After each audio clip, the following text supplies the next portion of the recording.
जोरदार ताली लगाइए आप सभी लोग।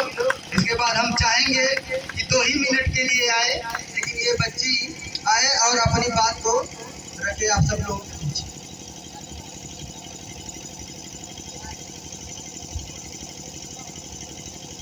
सर्वप्रथम विश्व को ज्ञान देने वाले विश्व गुरु भगवान बुद्ध के चरणों में नमन करते हुए, बुद्ध के बाद अंधविश्वास एवं पाखंड को खत्म करने वाले तथा लोगों के अंदर जागृति लाने वाले संत रविदास और संत कबीरदास जी के चरणों में नमन करते हुए, शोषित वंचित दबले कुचले समाज के लोगों में शिक्षा का बीज रोपित कर उन्हें शिक्षा के मार्ग पर आगे लेकर के आने वाले राष्ट्रपिता ज्योतिराव फूले जी के चरणों में नमन करते हुए, मेरी माताओं बहनों को आत्मविश्वास देने वाली मेरी माताओं बहनों में शिक्षा का बीज रोपित कर उन्हें पुरुषों के समकक्ष कंधे से कंधा मिला करके आगे बढ़ने की प्रेरणा देने वाली राष्ट्रमाता सावित्रीबाई फूले जी के चरणों में नमन करते हुए, आरक्षण के जनक कहे जाने वाले छत्रपति शाहूजी महाराज जी के चरणों में नमन करते हुए, छोटी छोटी जातियों में बंटे हुए इस समाज को बहुजन समाज का नाम देने वाले मान्यवर कांसीराम साहब जी के चरणों में नमन करते हुए, करोड़ों बहुजन के बच्चों के जीवन की चाहत में अपने चारों बच्चों का बलिदान कर वियोग व दुख को सहने वाली, बाबा साहब के हर एक कदम के पीछे कदम मिलाकर चलने वाली माता रमाबाई के चरणों में नमन करते हुए, भारत को दुनिया का सबसे बड़ा लोकतंत्र देने वाले, भारत को गणतांत्रिक व्यवस्था देने वाले, भारत को संसदीय प्रणाली देने वाले, भारत को रिजर्व बैंक ऑफ इंडिया का सपना दिखाने वाले, भारत में विभिन्न बैंकों का राष्ट्रीयकरण करने की परिकल्पना करने वाले, विश्व का सबसे बड़ा संविधान लिखने वाले, the symbol of knowledge Bodhisattva Baba Saheb doctor Bhimrao Ambedkar ji के चरणों में नमन करते हुए, सामने बैठे हुए बड़े बड़े तथा माताओं बहनों को मेरा जय भीम नमो बुद्धाय।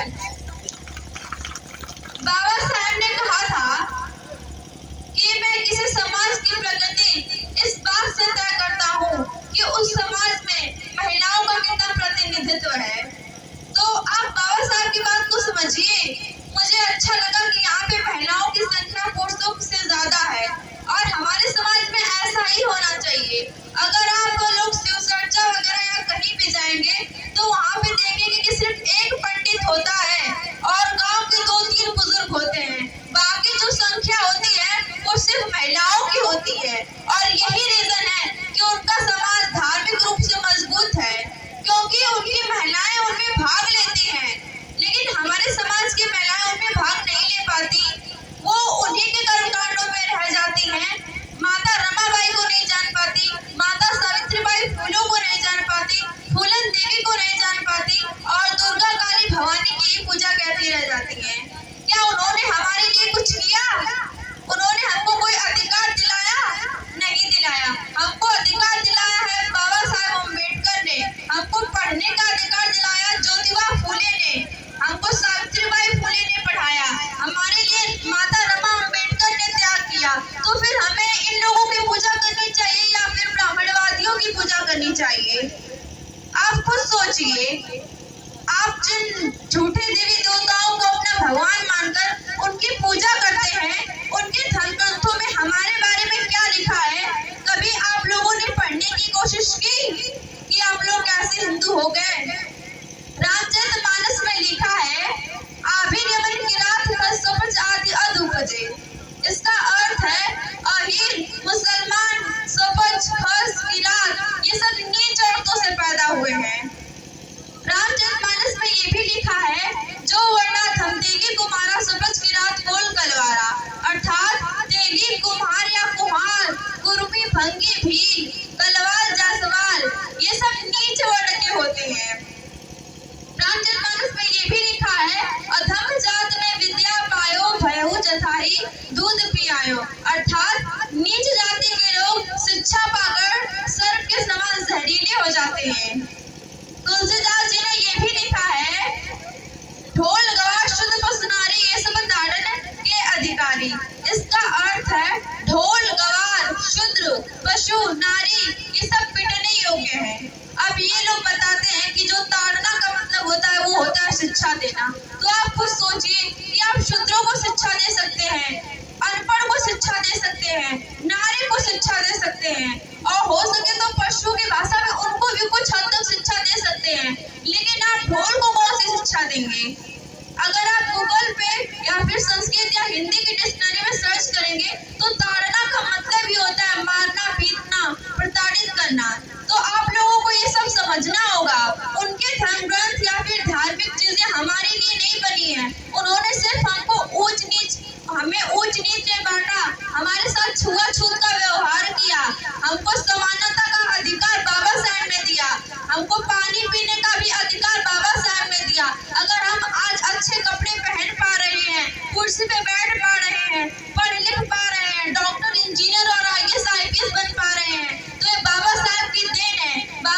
होगा, क्योंकि हमारे महापुरुषों ने कहा है जो समाज अपना इतिहास नहीं जानता वो अपना इतिहास बना भी नहीं सकता। आपको जानकर हैरानी होगी कि चीन, जापान और कोरिया की डिक्शनरी में आज भी भारत को स्वर्ग कहा जाता है। ये बुद्ध के समय की या फिर सम्राट अशोक के समय की बात नहीं है। आज भी इन कंट्रीज में भारत को स्वर्ग कहा जाता है और हम भारत के मूर्ख लोग आसमान में स्वर्ग खोजते हैं। जिस व्यक्ति ने एशिया की 5% जमीन जीती थी उसे वर्ल्ड हिस्ट्री में विश्व विजेता कहा गया। तो सोचिए, भगवान बुद्ध ने तो पूरी दुनिया को जीत लिया था अपने ज्ञान के बल पर, तो फिर उन्हें विश्व गुरु क्यों न कहा जाए। फायान के साथ एक व्यक्ति आया था, ये लोग यात्री थे, बौद्धिस्ट थे। तो उसने जब हमारे देश को देखा तो फायान से बोला कि फायान, अब मैं अपने देश वापस नहीं जाऊंगा, ये कितना सुंदर देश है, भारत तो बिल्कुल स्वर्ग है, अब मैं अपने देश वापस नहीं जाऊंगा और अगर पुनर्जन्म होता होगा तो मैं भारत में जन्म लूंगा। सोचिए कैसा रहा होगा हमारा बौद्धमय भारत। और आज जातिवादियों ने इसे क्या बना दिया है।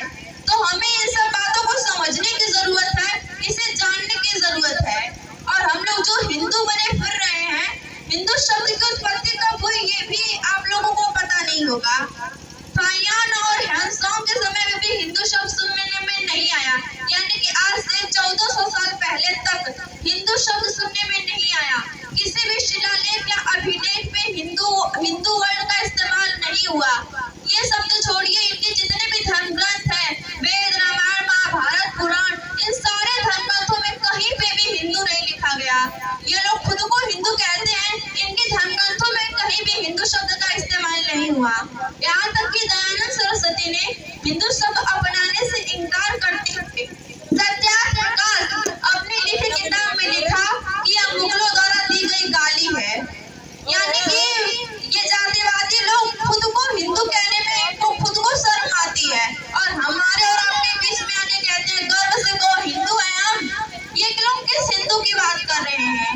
ये लोग हमारी बात नहीं कर रहे हैं। अगर ये लोग हमारी बात करते तो इन्होंने अंग्रेजों के समय में कई सारे संगठन बनाए जो खुद को भारत के SC ST OBC से अलग कर पाए, जैसे ब्रह्म समाज। इसकी स्थापना की राजा राम मोहन राय ने।